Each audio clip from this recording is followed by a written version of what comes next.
Afternoon everybody, and welcome back to Birmingham Wildlife Conservation Park for the latest in our Wednesday Facebook Live videos and the next stop on our Facebook Live World Tour. Hi Penny, hope you're okay today. So yeah, like I say, we're on the latest stop on our world tour, and today we are moving over to China to meet our crocodile lizard, who we can see here at the moment. So yeah, our crocodile lizard is in here in this viv. So yeah, I think Adam's just about to come and actually give him a little bit of food so we can see him having a bit of an earthworm, which would be quite nice. Try and get him a little bit more active. So where are we? So here we go, he's spotted the earthworm. He's coming here, so Adam's just got an earthworm on the tongs there, and there we go.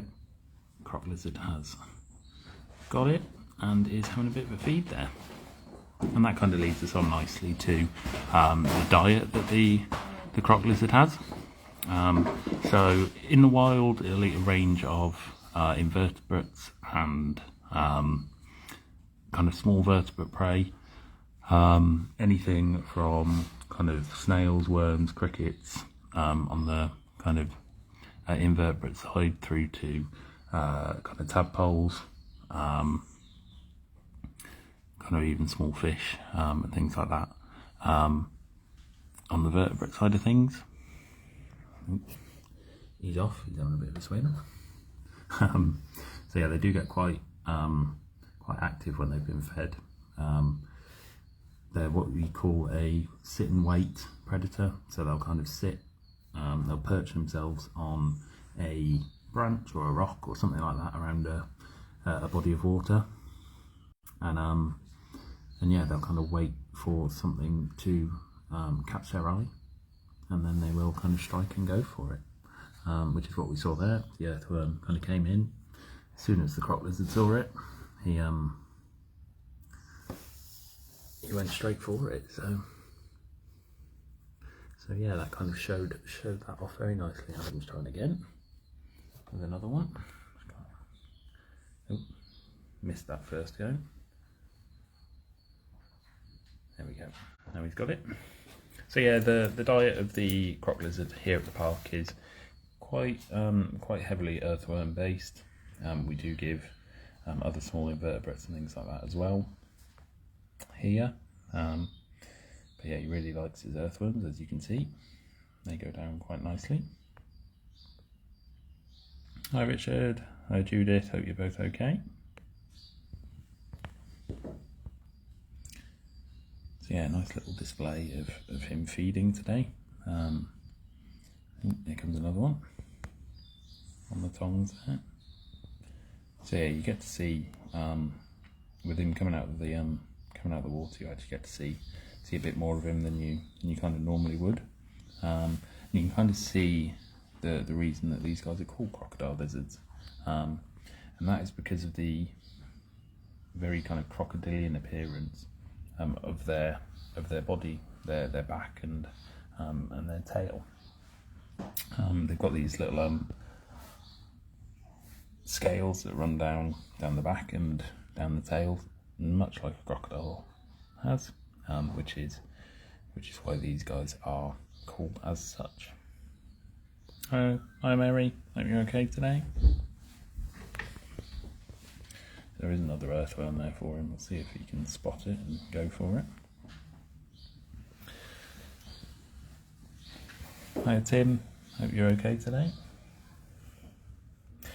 So yeah, crocodile lizards are the only member of their family, and they're actually also in a clade of lizards, the only living member in this clade of lizards. And the fossil record for this clade actually dates back 120 million years. So they are of a very ancient lineage. And yeah, you can kind of see they are almost quite prehistoric looking in the way that they wander around and move. There we go. You can see those scales there now on the tail and the very kind of crocodilian body, which is where they get their name from. So these guys are found in China. They are also found in Vietnam as well. So yeah, they've got quite a limited range, and they are in a number of kind of different subpopulations throughout this range. They are classed as endangered on the IUCN Red List, and there's a number of reasons for this. Habitat fragmentation being one.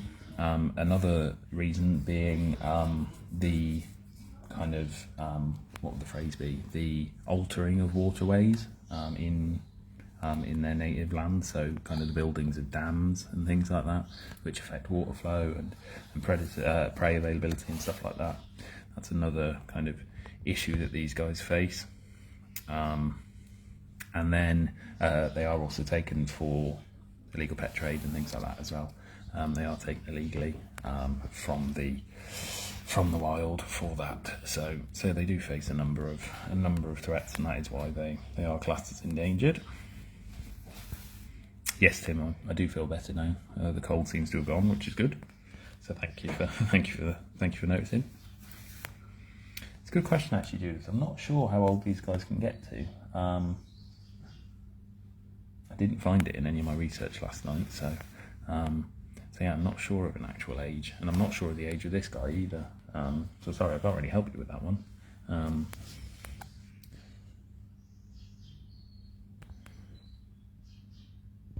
We've just got the one in here, Tim. Just the one. This is a male. So the males are a little bit more brightly coloured. They've got more of this kind of red coloration around the head than the females do. Posing for us nicely there.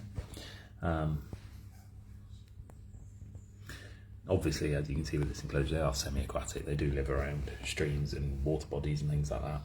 And like I say, they will perch on a branch or a rock somewhere around this water, and until they see some prey, and then they will go for it. Let's see if we can get a bit of an underwater view. And go for a 50-50 shot there. Hi Lorraine, hope you're okay.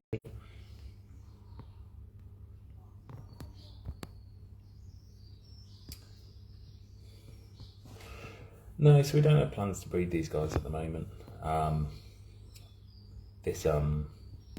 don't think this enclosure is kind of set up for breeding, but they are quite an interesting one. They do give birth to live young when they do give birth.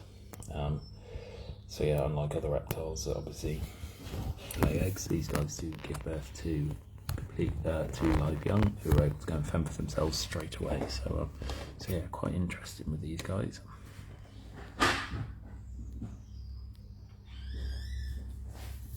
Yeah, they can have anyway between kind of 1 and 9 little ones at one time. I was going to say in a row then. At one time. So yeah.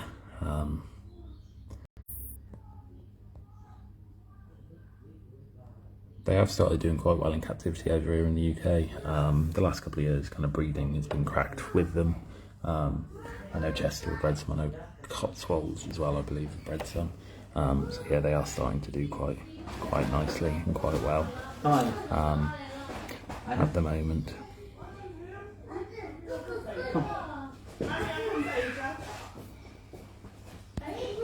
And yeah, that's pretty much all I've got to say about these prop lizards.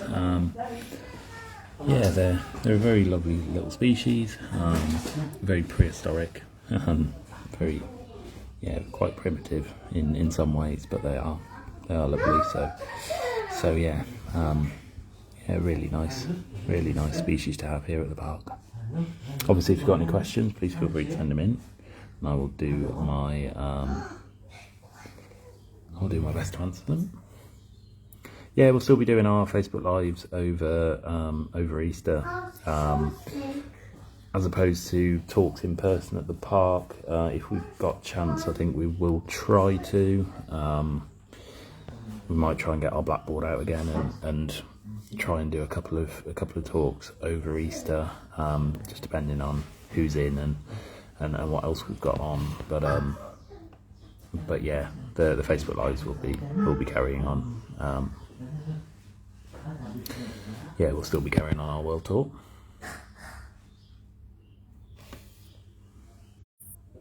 Yeah, I think it's just the how the water is just changes the appearance of him. Yeah, they do have that very greeny coloration kind of on the legs and down the back. Sorry, we're all going out of focus here. A little look underwater there. Yeah, you can see the tail, it's very crocodilian there.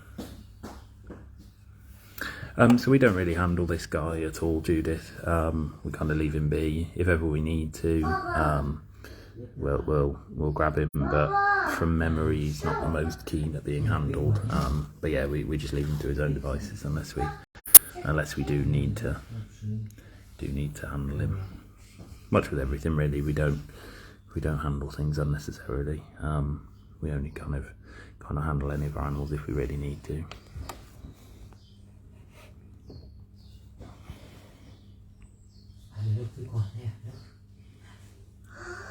Yeah, they're not the biggest lizards in the world. You know, this guy's about probably about 30 centimetres from nose to tail.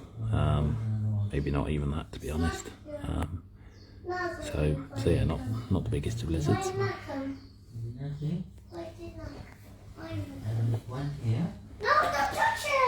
So yeah, for next week, I think we're staying in China, and I think we're actually going to go and have a look at our Reeves pheasant. Have a bit of a birdie one next week. One of those species that doesn't get massive amounts of attention on our social media or in our talks and things like that. So yeah, it'd be nice to kind of spend a video having a look at him. I think that's what's next anyway, but I'm not 100% sure on that one.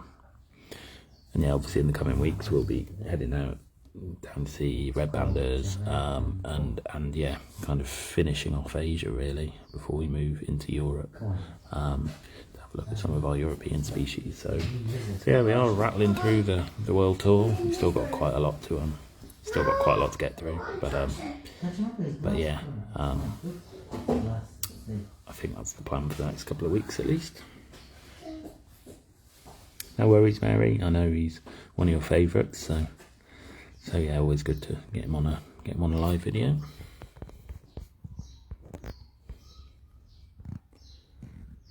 Let's have a look at him underwater again there. You know, really see that kind of where they get their name along this tail and down the back as well. Yeah, you can really see it. Where's some more? Quick. Right then, guys, I think we are going to call it a day. Yes, thank you to Adam for giving him a bit of food, getting him a little bit more active than normal, because otherwise he would have just been sat there the whole video. So yeah, it was nice to see him up and about. So yeah, thank you to Adam for that. And yeah, as ever, thank you for tuning in. And we should be back same time, same place next week. Cheers, guys. See you later.